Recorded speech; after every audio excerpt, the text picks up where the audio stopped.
The latest wave of updates just got even more exciting because the Galaxy S26 Ultra has now shown up on the FCC certification listing. And with this listing, a fresh set of key specs has quietly slipped into the spotlight. Samsung's upcoming beast appears under the model numbers SM, S948U, and SM, S948U1, basically confirming both the international and US variants. Each one is locked in with the FCC IDs A3LSMS948B and A3LSMS948U, officially labeled as a portable handset. But the real story is in the connectivity details revealed inside the listing. The Galaxy S26 Ultra is coming loaded with full 2G, 3G, 4G, and 5G network support, along with triple-band Wi-Fi 7 across 2.4 GHz, 5 GHz, and 6 GHz. There's Bluetooth with EDR and LE, NFC, wireless power transfer including reverse wireless charging, and even UWB support. Basically, every high-end communication feature you expect from a premium flagship in 2025 is right here. But the most interesting reveal is the chipset confirmation. Even after months of confusion and back-and-forth rumors about the Exynos 2600 being used across the entire S26 lineup, the FCC listing confirms something completely different for the Ultra. Samsung is going all in with a Qualcomm Snapdragon 8 Elite Gen 5 chipset, model SM8850, and yes, it's the special for Galaxy, overclocked version.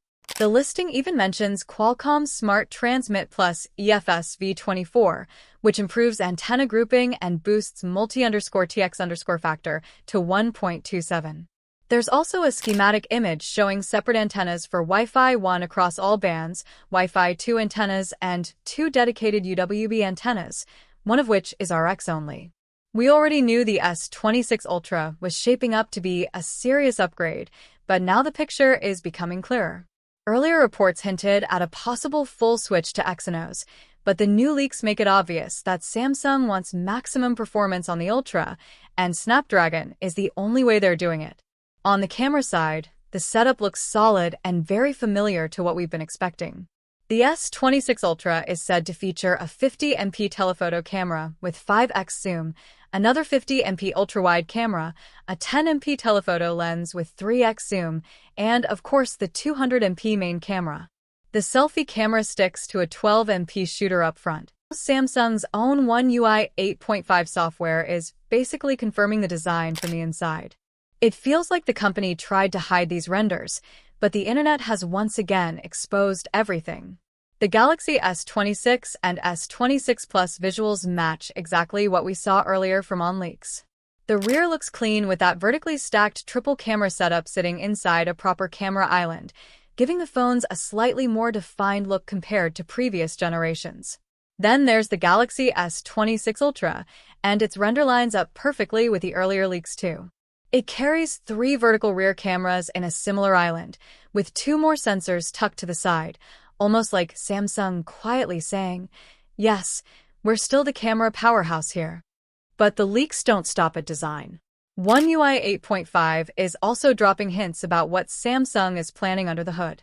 Hidden references to super fast wireless charging and super fast charging 3.0 suggest that Samsung is finally pushing charging speeds forward, both wired and wireless. If this plays out the way it looks, the S26 series might actually bring a real upgrade in day-to-day experience instead of just cosmetic changes. And then you add the fresh details floating around, like the new M14 display, that new display privacy mode, faster wired charging, faster wireless charging, bigger camera apertures, a higher resolution 3x telephoto, a wider selfie camera, faster memory, a bigger vapor chamber, and a thinner, lighter overall design. It feels like Samsung is quietly stacking upgrades from every direction, almost as if they know the expectations for the S26 Ultra are insanely high. The closer we get to launch, the more these leaks start painting a very clear picture. Samsung isn't playing safe this time. The S26 lineup looks like it's moving forward in all the ways fans have been asking for. And if these internal One UI visuals are accurate, then yes, the Galaxy S26 series is going to look exactly like the leaks we've seen, maybe even better in person. The Galaxy S26 Ultra might look familiar at first glance, but trust me, once you look closer, Samsung has changed way more than you expect. Some fixes are long overdue. Others finally bring this phone to the level it should have been years ago. So today, we're breaking down the 12 actual upgrades that matter, and why the S26 Ultra might be Samsung's smartest Ultra refresh in a long time. Let's start with design, because this year, Samsung finally listened. The S26 Ultra is slightly rounder, but not enough to lose that Note-style identity we all love. And thank God they finally chamfered those edges. If you use the S25 Ultra, you know exactly what I mean. Those edges were sharp enough to remind you that you're holding cold metal, not a premium flagship. But the biggest visual change is the camera setup. Samsung redesigned it to look a lot more like the Z Fold 7's clean module. And honestly, that's a good thing. It looks modern, minimal, and more futuristic. But it does come with one drawback. This phone is now officially a desk wobbler. Put it flat, tap the corner, and it wiggles like it wants your attention. That said, the S26 Ultra is physically improved. It's 0.3 millimeters thinner and 4 grams lighter than the S25 Ultra. Sounds small, but in a market where every phone feels like it's hitting physical limits, shaving off anything is impressive. For perspective, Apple's iPhone 17 Pro Max is almost a whole millimeter thicker and about 20 grams heavier, a big difference when you hold them back to back. Now let's talk about what I think is the biggest upgrade this year, the display. Two major changes stand out. First, Samsung added the new AI privacy mode. Basically, the viewing angle automatically narrows when the phone detects you're in a public place or opening something sensitive. People next to you see a dim blur, while you see a perfectly clear screen. You can also toggle it manually. It's one of those features you never knew you needed until you use it. Second, Samsung is finally moving to the new M14 OLED panel with CoE. This means lower power usage, richer colors, and longer panel lifespan. The surprising thing? Samsung kept the brightness at 2600 nits, the same as last year. The panel can go higher, but Samsung seems to be saving that for later. Also, still no confirmation on whether full 10-bit color is enabled. The panel can do it, but Samsung software might limit it to 8-bit again. Battery capacity remains unchanged, but charging? Finally upgraded. Wired charging jumps to 60W, and wireless gets bumped to 25W. That's Samsung's biggest charging improvement in years, and it will be noticeable, especially for people who travel or need quick top-ups. Another big win: built-in magnets. The S26 Ultra finally supports MagSafe-style charging without needing a special magnetic case. This should have been added ages ago. Now accessories will snap on properly, chargers won't slip, and mounts will be far more secure. RAM and storage options are the same as last year, but the RAM itself is upgraded to a faster LPDDR5X variant, about 26% faster. This translates to smoother lens switching, better multitasking, faster low-light shutter capture, and overall snappier performance.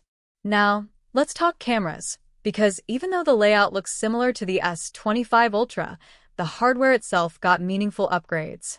The biggest? Larger apertures.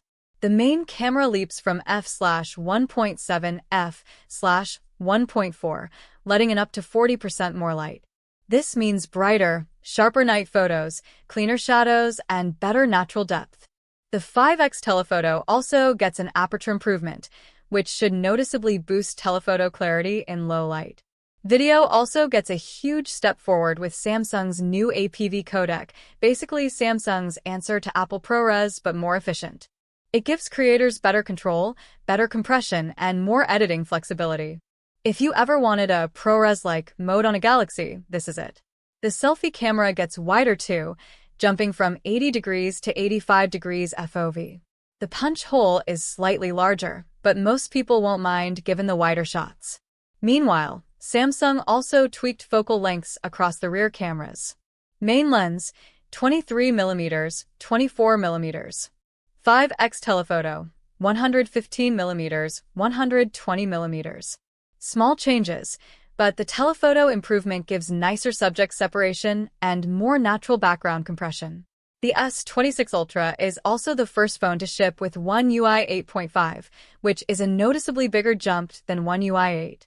Tons of UI polishing, animations, refinements, and visual improvements. I already installed it on the S25 Ultra and made a full hands-on breakdown. You'll find that linked below. Inside, the S26 Ultra now packs the Snapdragon 8 Elite Gen 5 globally. No Exynos this time. This chip is around 20% more powerful and 30% more efficient than last year's chip, and early benchmarks show it beating Apple's A19 Pro. But the real story is long-term performance. With Samsung now promising 7 years of OS updates, efficiency gains matter more than ever. AI features like Perplexity inside Bixby are also coming. I'll see you in another video.